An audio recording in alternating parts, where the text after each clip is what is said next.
حضرت مولانا محمد شفیع صاحب مظاہری۔ ایک صاحب کا واقعہ ہے، قبرستان لے کر کے گئے، قبر کھودی گئی، اور قبر کھودنے کے بعد جب ان کی چارپائی کو قبر کے قریب رکھے، وہ دونوں سرا ملنے لگا، آہستہ آہستہ دونوں سرے آپس میں مل گئے، کامل مکمل طریقے سے دونوں سرے آپس میں مل گئے، جیسے کہ اس سے پہلے قبر کھودی ہی نہیں گئی۔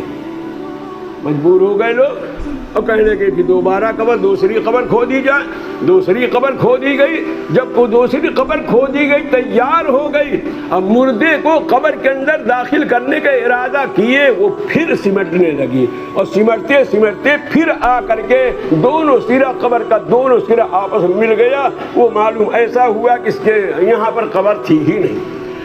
مجبور ہو گئے، کہنے لگے تیسری مرتبہ قبر کھودی جائے۔ جب تیسری مرتبہ قبر کھودے، قبر تیار ہو گئی، اور جب مردے کو اس کے اندر دفن کرنے کا ارادہ کیے تو ارادہ کرنے کے بعد پھر وہ قبر سمٹنے لگی۔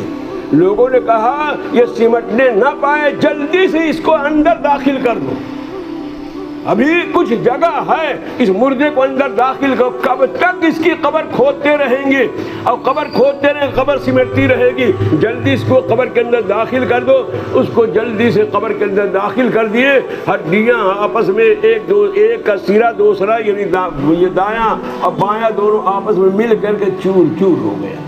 جب انسان دنیا سے چلا جاتا ہے، اس کے اوپر وفات کاری ہوتی ہے، تب آپ جانتے ہیں نہلاتے ہیں، دھلاتے ہیں، اس کے بعد کو قبر میں لے جاتے ہیں، قبر میں داخل کرتے ہیں۔ جب قبر سے واپس آتے ہیں، واپس آنے کے بعد دو فرشتے آتے ہیں جن کو منکر نکیر کہتے ہیں، ڈراؤنی شکل کے ہوتے ہیں، بہت لمبے ہوتے ہیں، ڈراؤنی شکل بھی ہے، لمبے بھی ہیں۔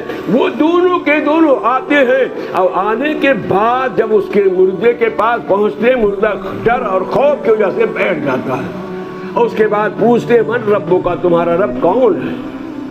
اگر حقیقت کے اعتبار سے دنیا میں نمازی ہے اور اس کو ہر وقت نماز کی فکر لگی رہتی ہے، ابھی ظہر کی نماز پڑھ کر کے گیا، عصر کی فکر لگی ہے، عصر کی نماز پڑھ کر گیا، مغرب کی فکر لگی ہے، مغرب کی نماز پڑھ کر گئے، عشاء کی فکر لگی ہے۔ اگر دنیا میں نمازی ہے، نماز کی فکر 24 گھنٹہ نماز کی فکر میں مبتلا ہوتا ہے، کوئی نماز میری ضائع نہ ہونے پائے، میری کوئی نماز چھوٹنے نہ پائے، تو جب اس سے پوچھتے ہیں فرشتے من ربوں کا، 3 سوال ہوگا۔ امتحانی سینٹر 2 ہیں، ایک قبر کے اندر ہے اور ایک محشر کے میدان میں، اور یہ بھی اللہ تبارک و تعالیٰ کا بہت بڑا فضل ہے، بہت بڑا کرم ہے، اپنے بندوں کو بتلا دیے کہ امتحانی سینٹر میں آپ سے کیا کیا سوال کیا جائے گا اور اس کے جواب میں آپ کیا دیں گے۔ امتحانی سینٹر ایک یہ ہے، فرشتے آئیں گے اور پوچھیں گے من ربوں کا، تمہارا رب کون ہے؟ کس کو تم اپنا رب سمجھ کر کے زندگی گزارے، کس کی مان کر کے تم اپنی زندگی گزارے۔ اگر اللہ تبارک و تعالیٰ کو اپنا رب سمجھا اور اللہ کو رب سمجھ کر کے اپنی زندگی گزارا، کہے گا ربی اللہ، میرا رب اللہ ہے۔ دوسرا سوال کریں گے ماں دینوں کا، تمہارا دین کیا ہے؟ مغربیت تمہارے اوپر چھائی ہوئی تھی یا دین اسلام کے ساتھ اپنی زندگی گزارے ہوئے تھے، تمہارا دین کیا ہے؟ جواب دے گا دین الاسلام، میرا دین اسلام ہے۔ اب آج اسلام پر چلنا ممکن مشکل ہے، اسلام کو ہم سمجھتے ہی نہیں، اسلام پر چلنا ہمارے لیے مشکل ہے، اسلام کے مطابق زندگی گزارنے کے لیے تیار نہیں ہے، دین و شریعت کے خلاف زندگی گزارتے ہیں۔ مغربیت ہمارے اوپر چھائی ہوئی ہے، کیسے جب فرشتے سوال کر کے ماں دین کا، تمہارا دین کیا ہے، ہم یہی تو کہیں گے ہمارا دین مغربی ہے۔ مغرب والے جو کچھ کیے ہیں وہی ہم کرتے تھے، کھڑے ہو کر کے پیشاب کرتے، ہم بھی کھڑے ہو کر پیشاب کرتے تھے، جو ان کا طور طریقہ ہے اسی طور طریقے کو ہم اپنائے ہوئے ہیں۔ تیسری مرتبہ تیسرا جو سوال ہوگا، آپ آخری نبی کو سامنے کر دیا جائے گا، درمیان کے پردے کو ختم کر کے آخری نبی کو سامنے کر دیا جائے گا۔ اب پوچھا گا من ھذا الرجل، اس رجل کے بارے میں تمہارا کیا خیال ہے، یہ کون ہے؟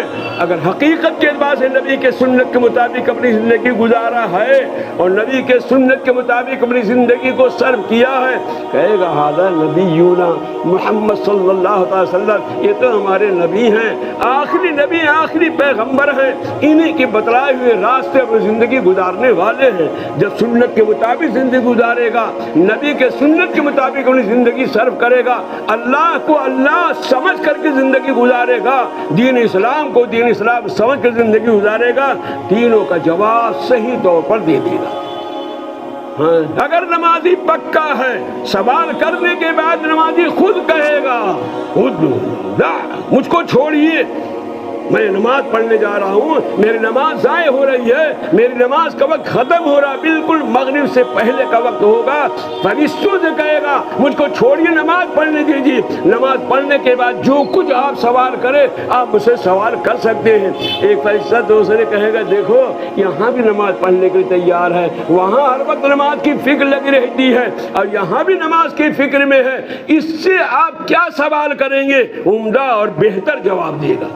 یہ نماز پڑھنے کی جگہ نہیں ہے، تین سوال کیا جائے گا، اور اگر زندگی اللہ کی مرضی کے خلاف گزری ہے تینوں کے جواب میں پوچھا جائے گا من ربوں کا، تمہارا رب کون ہے؟ ہاں لازم مجھے کچھ پتہ ہی نہیں ہے کیسی زندگی گزارا۔ ما دینوں کا، تمہارا دین کیا ہے؟ ہاں لا ادری، ہائے افسوس مجھے کچھ بھی نہیں معلوم۔ من ھذا الرجل، اس رجل کے بارے میں تمہارا کیا خیال ہے؟ تینوں کے جواب میں کہا ہاں لا ادری، مجھے کسی طرح کا کوئی پتہ نہیں ہے، میں نہیں جانتا تھا کہ میرے نبی کون ہیں، کس نبی کے آثار قدم پر مجھے زندگی گزارنا ہے، ان کے سنت کے مطابق زندگی گزارنا مجھے کچھ پتہ نہیں ہے۔ ہم اپنی زندگی کو اللہ کے فرمان کے مطابق، نبی کے سنت کے مطابق گزارے، دنیا میں کامیاب ہو گئے، آخرت میں کامیاب ہو گئے۔ اللہ مجھ کو بھی نیک عمل کرنے کی توفیق میسر فرمائے، آپ حضرات کو بھی۔ وآخر دعوانا الحمدللہ رب العالمین۔